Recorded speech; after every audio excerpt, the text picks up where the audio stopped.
When the gates of the palace opened at dawn, one question echoed across Ivory Coast. Where was the president who swore he would never leave? If this is your first time here, kindly like our video, share, and subscribe to support us. Feel free to drop your thoughts in the comments below. In the pre-dawn hush of Abidjan, when street lamps still cast long shadows and the city's pulse slowed to a murmur, an operation of seismic proportions was already underway. Somewhere just after 3 a.m., columns of military vehicles slipped through the broad boulevards toward the État Major General. Engines idled, headlights dimmed. No blaring sirens, no fanfare. Only the muted thrum of diesel and the deliberate, measured footsteps of soldiers who had long weighed the cost of obedience against the promise of liberation. 4 years, Ivory Coast had been held up as the success story of post-colonial West Africa. A nation reborn from the ashes of civil conflict, praised for its cocoa exports, its relative calm, and its steady GDP growth. Yet behind the veneer of prosperity, a harder truth had taken root. President Alassane Ouattara, once lauded as an economist statesman, had tightened his grip on power so subtly that few outside the palace walls noticed the chains closing around the country. What began as technocratic efficiency evolved into constitutional gymnastics. Term limits redrawn, opposition voices sidelined, independent media channels shuttered or co-opted. The illusion of democracy remained in place, even as the instruments of state bent exclusively to Ouattara's will.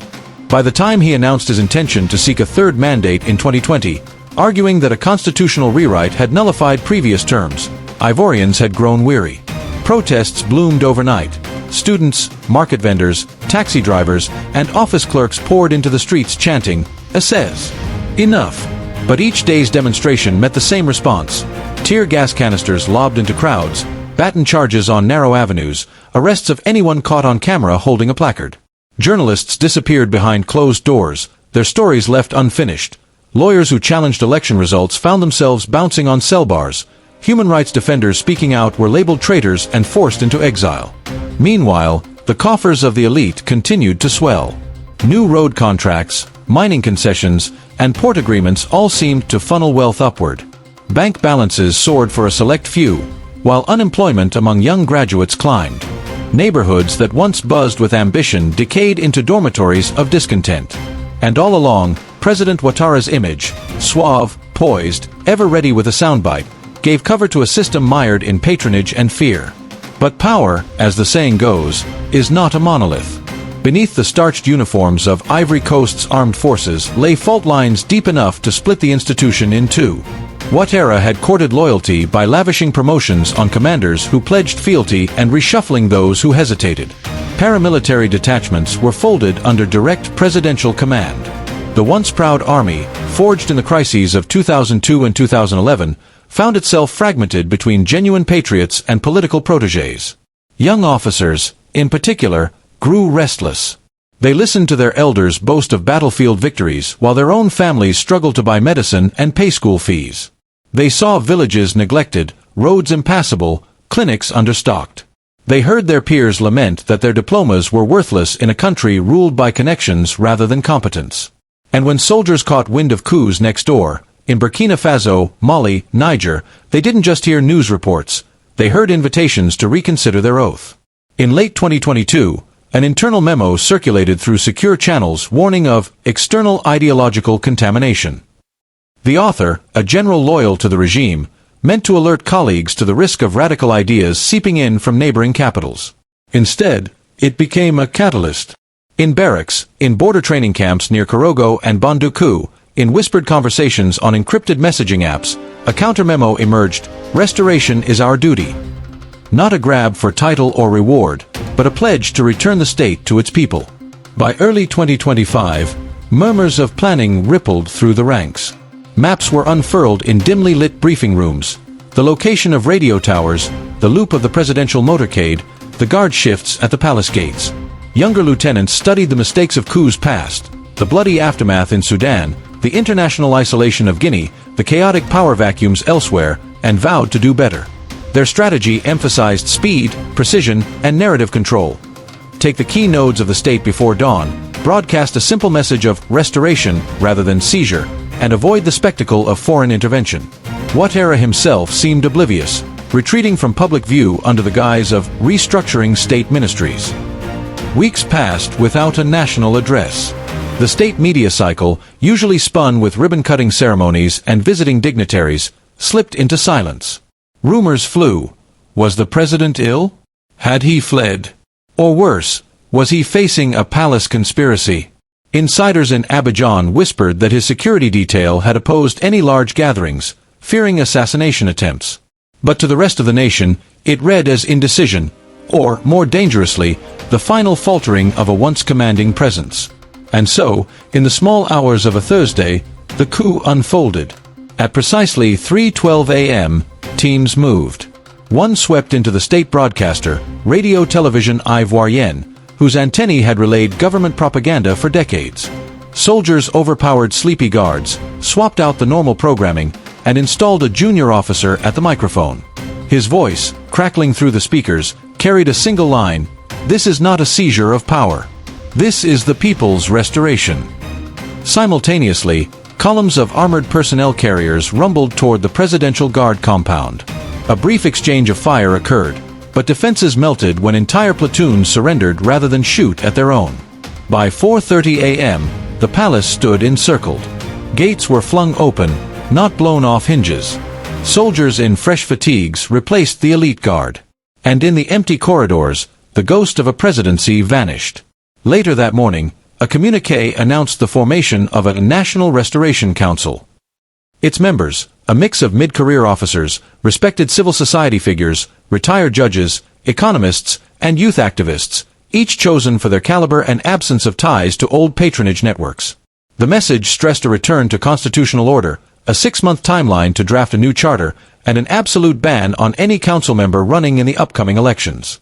Abidjan awoke to no tanks parading down the Corniche, no mass arrests of former ministers. Markets opened on schedule, schools reassembled in classrooms, the internet, unusually, stayed live.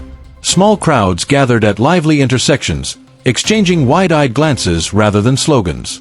In villages upriver, radios broadcast the council's address, and farmers paused in their fields, leaning on hoes as they tried to grasp that this time, something fundamental had changed.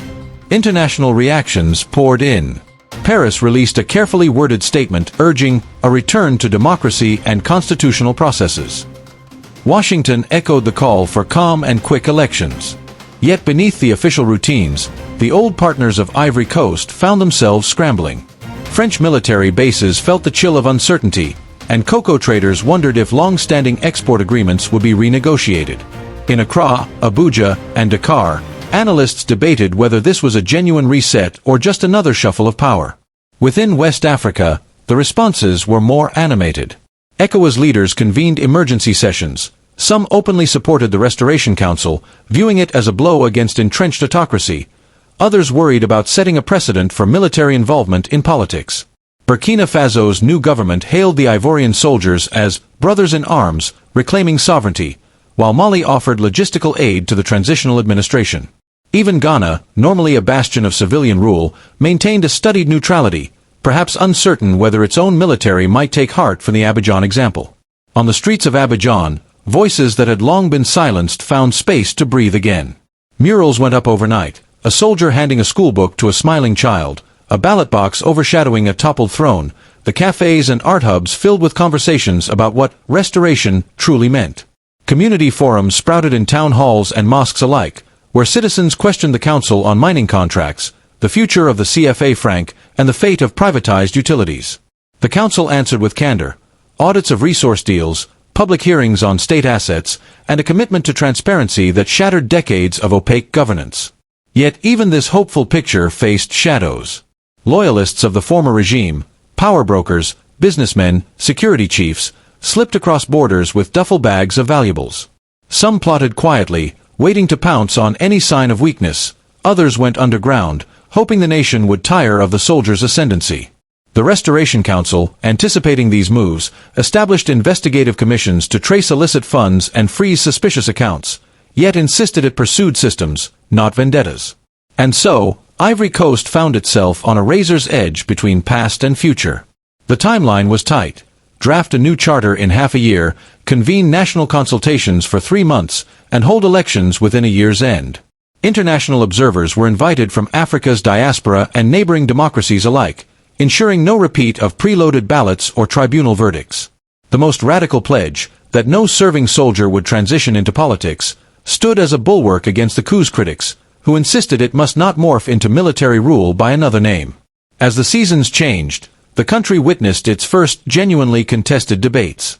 Aspirants for office, none bearing Watara's lineage or protectorate ties, presented platforms on healthcare, education, and rural development.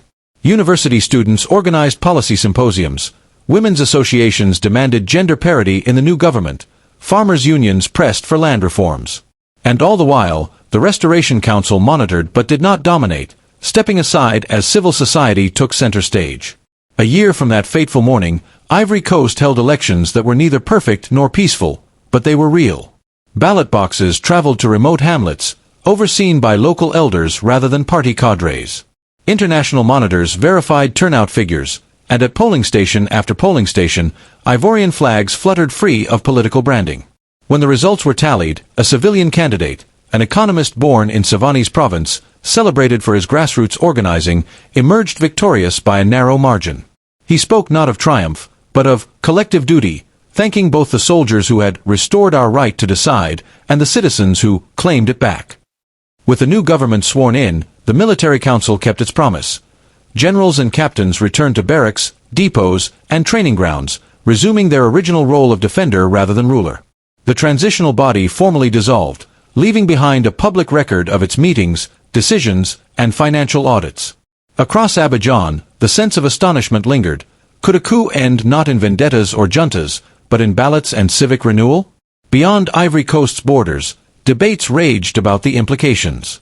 Had West Africa witnessed a novel template, a measured, people-centric military intervention that corrected authoritarian drift without succumbing to its own trappings? Governments in Dakar and Lomé took note. Youth movements in Lagos and Nairobi drew inspiration, not for coups per se, but for the message that power must answer to the populace, or risk unmaking itself. Back in Abidjan, street artists painted slogans like Notre Voix, Notre Pouvoir, our voice, our power.